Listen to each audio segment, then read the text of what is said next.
ఏడుపు. ప్రతి విషయానికి ఏడవడం ఒక్కటే తెలుసు నీకు. పొరపాటున ఏమనంటే ఏడ్ చేస్తావు. అసలు నువ్వు ఏడుస్తుంటే ఎంత చిరాకు ఉంటుంది తెలుసా? ఇది ఏడుపు కాదు రవి, బాధ. కళ్ళకి సంతోషానికి బాధకి తేడా తెలియదు. రెండింటికి కన్నీటితోనే రియాక్ట్ అవుతుంది. ఏమో నాకవన్నీ తెలీదు, కానీ నువ్వు ఏడుస్తుంటే చాలా చిరాకు ఉంటుంది. ప్రతి దానికి అలుగుతావు. ఏమన్నా అంటే ప్రేమిస్తున్నా అంటావు. అది ప్రేమలా లేదు, ఏదో ఎమోషనల్ బ్లాక్మెయిల్లా ఉంది. ఒక పిల్లాడు నాకు ఆకలేదని అరుస్తున్నా సరే వాడిని పట్టుకొని కూర్చోపెట్టి బలవంతంగా గొంతులను కుక్కి తిను అని చెప్పి లాస్ట్లో ఇది ప్రేమరా అంటే అది ప్రేమ కాదు, మూర్ఖత్వం. అలాంటి మూర్ఖత్వంలో నేను నలిగిపోతున్నాను.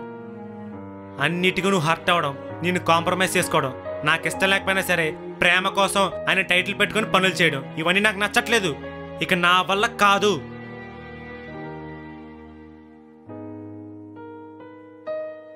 ప్రేమంటే ఒక వరం అంటారు, కానీ నాకు శాపలా అనిపిస్తుంది.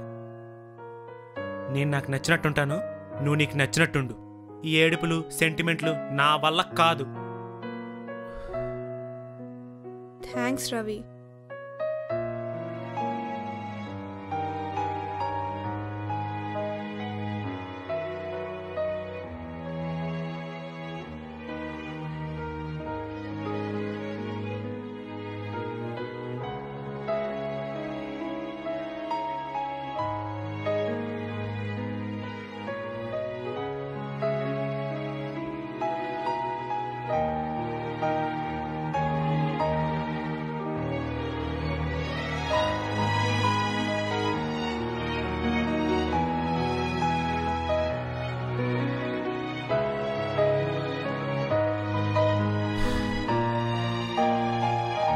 ఏంట్రా ఇంత తొందరగా వచ్చేసావు? ఇంకా లేట్ అవుతుంది అనుకున్నా. సరేరా తిందాం.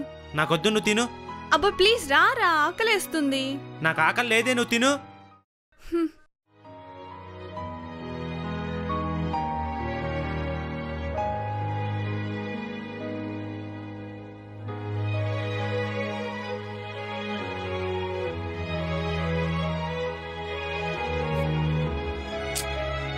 ఆకలేస్తుందన్నా తినచ్చుగా.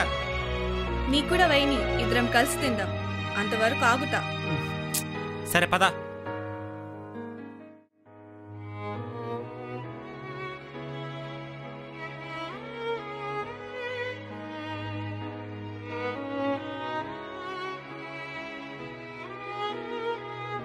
ఏంట్రా గొడవైందా?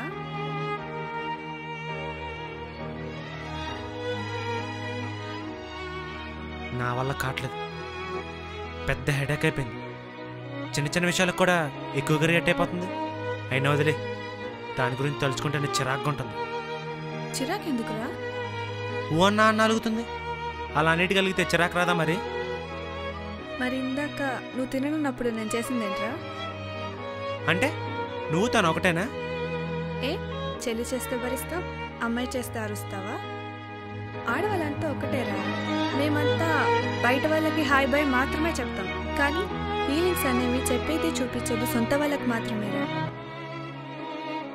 అమ్మైనా చెల్లైనా లవరైనా ఎవరైనా చూపించేది ప్రేమే. అందరినీ ఒకేలా చూడటం నేర్చుకో. ఒక అబ్బాయి తను ప్రేమించిన వ్యక్తికి కష్టం రాకుండా చూసుకోవడమే ప్రేమ అనుకుంటాడు, కానీ ఒక అమ్మాయి ఎంత కష్టం వచ్చినా ప్రేమించిన వ్యక్తితో ఉండటమే ప్రేమ అనుకుంటుంది. దేవుడు అన్ని చోట్ల ఉండడురా, అందుకే అమ్మనిస్తాడు. అమ్మ జీవితాంతం ఉండదు, అందుకే పెళ్లి చేస్తారు. అయినా నీ గర్ల్ ఫ్రెండ్ చాలా లక్కీరా. నీలాంటి వాడిని వదిలేసుకోవడమే మంచిది.